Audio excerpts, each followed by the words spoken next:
Right, this is what we're going to be making today, this beautiful, tasty, fresh and healthy Thai beef stir fry.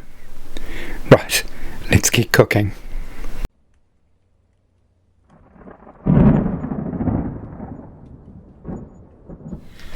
Right, first we're going to start with our meat. I've got some rump steak here, 150 grams, as I'm only cooking for myself for lunch today.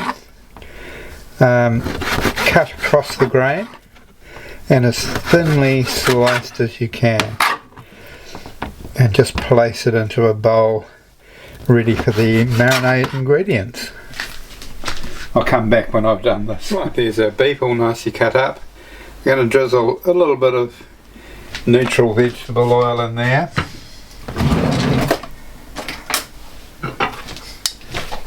Then we're going to pop in about half a teaspoon of cornflour. Then about half a teaspoon of baking soda.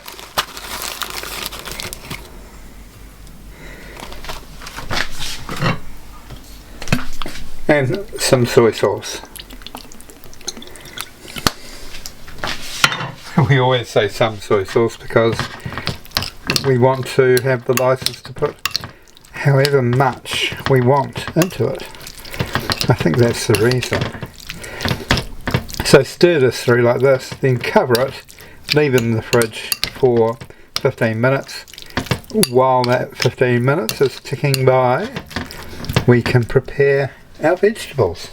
So let's get on to that, shall we? So I'm going to group our vegetables in terms of how long they will take to cook.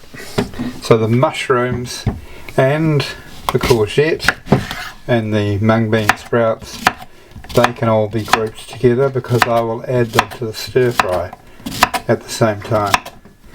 So just cut the courgette like this.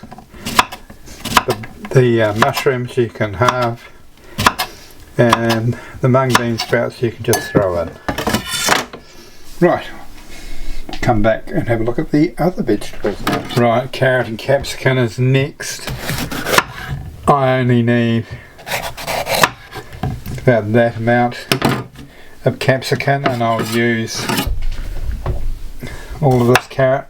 Now we'll cut the carrot in half and then we'll matchstick it.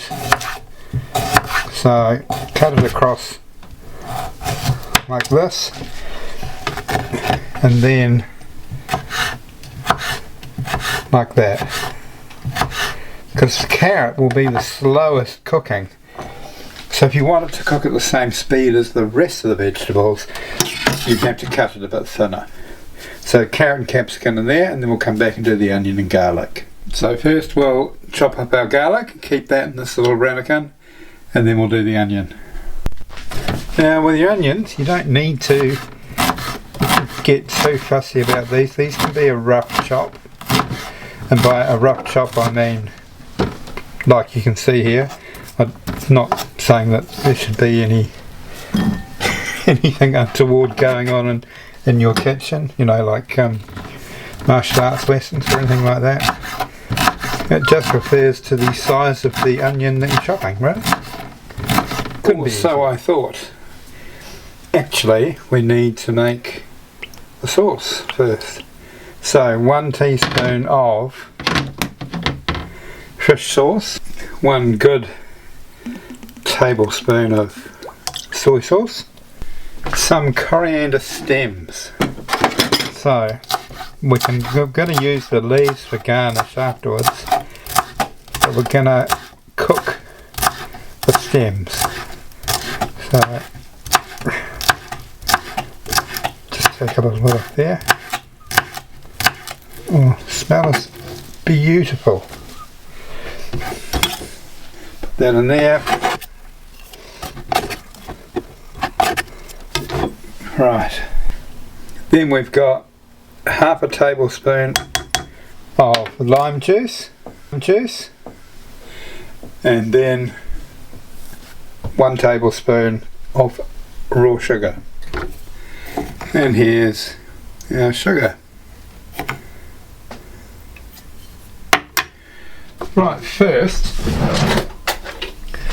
we're going to put our meat into the wok. We're going to brown it and then we'll remove it. You probably won't be able to hear much once this goes in. Spread it out as best you can.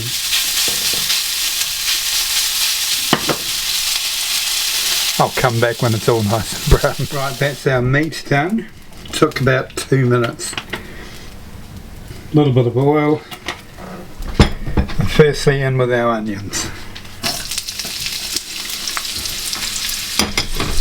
Once they've softened a touch, we can go in with our garlic. There you go, they've got a nice bit of colour on them. We can go in with our garlic now.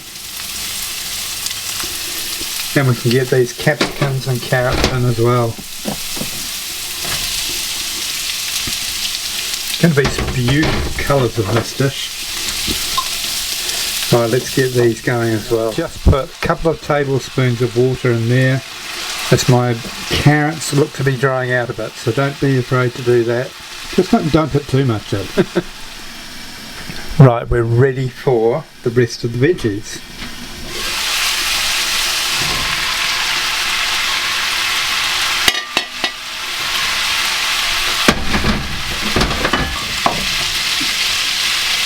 I'll leave that lid off for the time being.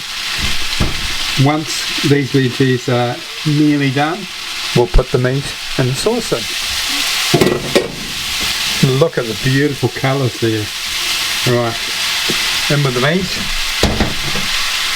and in with our sauce.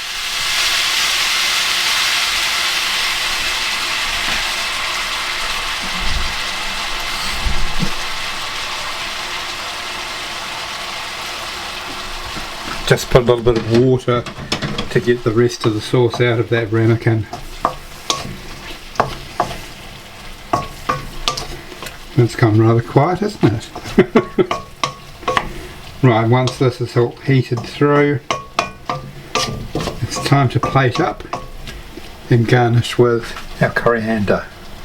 And we'll just have a taste first.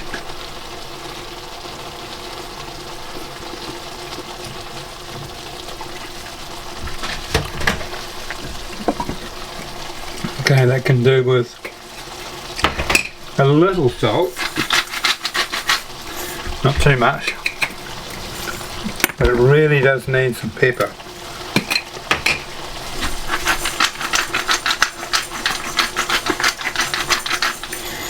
Now if you want to, and I'm going to, you can put some chili flakes in this. Now I'm not a big fan of heat, so just a handful like that of chili flakes and I'll stir them through. And then we'll plate. And there we are, there we have it, all nicely plated. I've already had a try of this and it was absolutely delicious after I put a tiny bit more black pepper and a few flakes of chili. So this is a nice, straightforward, really healthy, really tasty stir fry. I hope you try it at home. Thank you very much for watching and I'll catch you on the next recipe.